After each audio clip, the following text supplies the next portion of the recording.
और स्वागत है आपका इस सेशन में। और आज हम बात करेंगे राजस्थान के जो प्रमुख क्रांतिकारी हुए हैं 1857 में या और जहाँ पे भी आंदोलन हुए उनके बारे में और कुछ महत्वपूर्ण चीज़ें जो एग्जाम पॉइंट ऑफ व्यू से इम्पोर्टेंट है उसको पढ़ेंगे। तो शुरू करते हैं आज का हमारा टॉपिक प्रमुख क्रांतिकारी। तो पहला जो नाम इसमें आता है वो है अमरचंद बाठिया का। इनका जन्म 1791 में बीकानेर में होता है और ग्वालियर राज परिवार इनको नगर सेठ की उपाधि देता है और यहाँ पर इनको अपना क्या करता है, मुनीम रखता है एक तरह से। और 1857 की क्रांति के समय अमरचंद जो बाठिया थे ये रानी लक्ष्मीबाई और तात्या टोपे को आर्थिक सहायता देते हैं। इसी वजह से इनको क्या कहते हैं, 1857 की क्रांति का क्या कहते हैं, भामाशाह कहते हैं। और इनको राजस्थान का मंगल पांडे भी कहते हैं। क्यों? क्योंकि ये इनको आर्थिक सहायता देते हैं। इस वजह से क्या होता है, अंग्रेज नाराज हो जाते हैं और अंग्रेज इनको क्या करते हैं, फांसी पर लटका देते हैं। तो ये राजस्थान के 1857 की क्रांति में प्रथम शहीद भी कहलाते हैं। इस वजह से क्योंकि इन्होंने आर्थिक सहायता दी थी और अंग्रेज इनको फांसी पर लटका देते हैं, इस वजह से इनको मंगल पांडे भी कहा जाता है। और मंगल पांडे को भारत की क्रांति के संदर्भ में प्रथम शहीद माना जाता है क्योंकि सबसे पहला विद्रोह वो करते हैं और उनको फांसी पर लटकाया जाता है। दूसरा जो व्यक्तित्व की हम बात करेंगे तो अर्जुन लाल सेठी। इनका जन्म ये जयपुर राज्य में थे और जयपुर राज्य में इनको जन जागृति का जनक कहते हैं।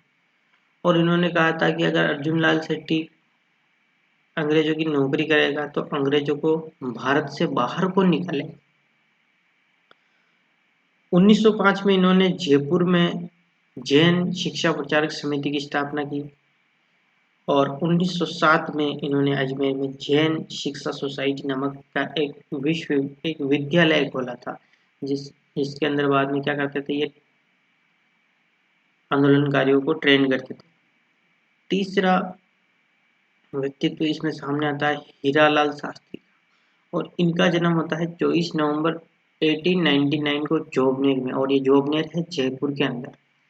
1930 में प्रलय प्रतीक्षा नमः नमो नामक एक गीत लिखा इन्होंने और 1936 में जीवन कुटीर नामक संस्था की स्थापना जो बाद में जाके क्या कहलाई, वनस्थली विद्यापीठ विश्वविद्यालय। क्या कहलाया, वनस्पति विद्यापीठ विश्वविद्यालय। अभी यूनिवर्सिटी है ये वनस्थली, है ना। बाद में ये पहले इसकी स्थापना की गई जब इसका नाम जीवन कुटीर था।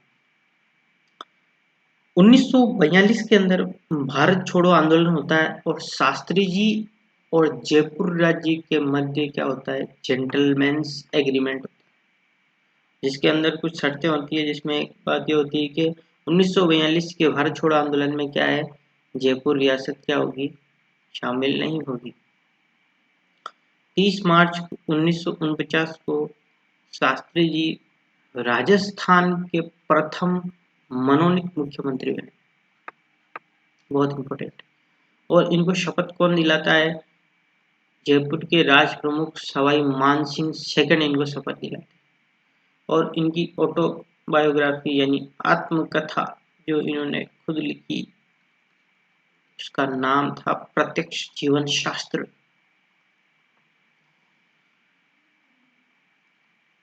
चौथा व्यक्तित्व जय नारायण व्यास। और जय नारायण व्यास के बारे में बात करें तो ये राजस्थान के प्रथम व्यक्ति जिन्होंने सामंतशाही का विरोध किया था। तो आपसे पूछ लेगा राजस्थान में प्रथम व्यक्ति जिन्होंने सामंतशाही का विरोध किया तो कौन, जय नारायण व्यास। कौन, जय नारायण व्यास। इनके उपनाम मासा, राजस्थान का लोकनायक, शेर राजस्थान, लक्कड़ फक्कड़, अपनी धुन के धनी, ये सब कौन थे, इनके उपनाम थे। और राजस्थानी भाषा में इनके प्रथम राजनीतिक समाचार पत्र आंगी बाण या अग्निबाण को इन्होंने कहा से ब्यावर से प्रकाशित किया था। और 1927 में इन्होंने ब्यावर से तरुण राजस्थान और 1936 में बंबई से अखंड भारत नामक समाचार पत्र निकाले। और राजस्थान से एकमात्र मनोनीत और निर्वाचित मुख्यमंत्री बने, कौन, जय नारायण व्यास। इनके नाम से जय नारायण व्यास कॉलेज भी है ना। अगला जो व्यक्तित्व है वो है सेठ दामोदर दास। इन्होंने क्या किया था, क्रांतिकारियों की आर्थिक सहायता की, और इनकी आर्थिक सहायता से गोपाल सिंह जो खरवा थे उन्होंने 3000 सैनिक तैयार किए। इसी वजह से इनको क्या कहा जाता है, सशस्त्र क्रांति के भामाशाह। क्या कहा जाता है, सशस्त्र क्रांति के भामाशाह। और 1916 में ये ब्यावर में होम रूल लीग की स्थापना करते हैं।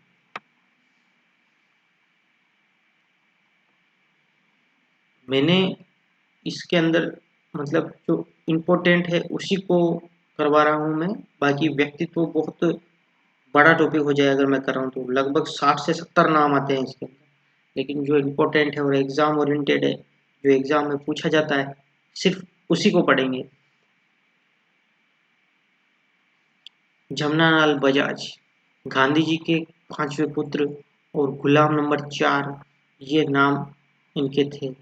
और ये गुलाम नंबर 4 ये खुद कहते थे स्वयं को। 1927 में इन्होंने जयपुर में चरखा संघ की स्थापना करी। और 1938 में जमनालाल बजाज की अध्यक्षता में क्या होता है, जयपुर प्रजा मंडली का क्या होता है, पुनर्गठन होता है। केसरी सिंह बारट। केसरी सिंह बारट क्या करते हैं, महाराणा फतेह सिंह को 13 सरोटों का एक पत्र लिखते हैं जिसको क्या कहते हैं, चेतावनी राज चुंगटिया। 1910 में गोपाल सिंह खरवा का साथ इन्होंने मिलकर एक वीर भारत सभा की स्थापना की। और साधु प्यारेलाल हत्याकांड में इनको क्या होता है, 20 साल की सजा होती है। और इनको क्या है, राजस्थान केसरी के नाम से जानता है। ये बहुत इंपॉर्टेंट है, राजस्थान केसरी के नाम से किसको जाना जाता है, केसरी सिंह बारट को जाना जाता है। आठवां सागरमल गोपा। सागरमल गोपा ने एक बुक लिखी, आजादी के दीवाने और जैसलमेर में गुंडा राज। ये किसने लिखी थी, सागरमल गोपा ने। और सागरमल गोपा वही व्यक्ति था जिसको जैसलमेर में जेल के अंदर क्या किया, जेल के अंदर जितना जला दिया था, याद आ रहा है। तो आपको 3 वीडियो देखते हैं, एक तो 1857 की क्रांति, एक ये प्रमुख क्रांतिकारी, और उसके अलावा एक प्रजामंडल। इससे क्या होगा कि आपके पूरा बेस बन जाएगा, कहाँ क्या चल रहा है पूरा। जब तक वो पूरा किसान आंदोलन और सब रिलेट हो जाएगा। आप इन 3 वीडियो को जरूर देखिए। मोतीलाल तेजावत। मोतीलाल तेजावत इनका नाम बहुत ही फेमस, भीलों के बाबा कहलाते हैं एक तो ये। और 1920 में मेवाड़ के मातृ कुंडिया से एक ही आंदोलन चलाया इन्होंने। 10वां गौरीबाई। और गौरीबाई का जन्म डूंगरपुर में। 7 वर्ष की आयु में इन्होंने विवाह किया और इनके पति की मृत्यु हो जाती है 7 दिन बाद ही। 7 वर्ष की आयु में बाल विवाह हो जाता है इनका, और 7 दिन बाद इनके पति की मृत्यु हो जाती है, विधवा हो जाती है। और बाल विवाह को रोकने और बालिकाओं को पढ़ाने के लिए इसलिए इन्होंने जोर दिया। और खड़ी बोली में इन्होंने क्या अपने पद और दोहे लिखे, और इनको बागड़ की मीरा भी कहा जाता है। ये ऐसा कहते हैं कि यहाँ से पहले मथुरा वृंदावन जाती है, फिर वहां से लौटकर जयपुर आती है, वहां से वापस जयपुर आती है, और जयपुर से कहा जाती है काशी जाती है, और काशी में ही इनकी मृत्यु हो जाती है। काशी में क्या हो जाती है, इनकी मृत्यु हो जाती है। अगर पूछ ले, वैसे तो पूछते नहीं, लेकिन अगर पूछ ले तो आपको याद रहना चाहिए कि इनकी मृत्यु कहाँ होती है, गौरीबाई की काशी में होती है। और इनको क्या कहते हैं, वागड़ की मीरा कहते हैं। 11वां जो व्यक्तित्व है वो है गोविंद गिरी। और इनका जन्म 1858 में डूंगरपुर के बासिया गांव में हुआ। और ये प्रश्न पूछा गया था रीट 2018 में, जो फरवरी में पेपर हुआ था, उसमें यह पूछा गया था कि गोविंद गिरी का जन्म किस गांव में हुआ था, तो बासिया गांव में हुआ था। 1908 के अंदर इन्होंने क्या किया था, 1908 में इन्होंने संप सभा की स्थापना की थी, और भगत आंदोलन चलाया था। क्या चलाया था, भगत आंदोलन चलाया था। तो आज के लिए इतना ही। वीडियो को लाइक शेयर सब्सक्राइब करें, और नोटिफिकेशन बेल जरूर दबाएं ताकि हमारे नए वीडियो जो है वो आए तो आपको पता चले।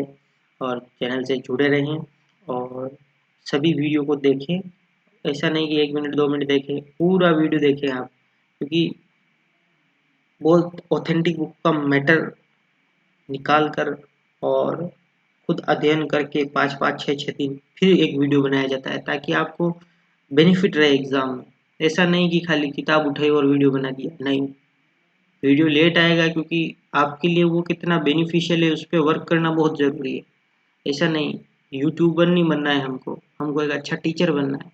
इसलिए इस चैनल से आप जुड़ें और लोगों को भी जोड़ें। ठीक है, अगले सेशन में मिलते हैं। Thank you so much.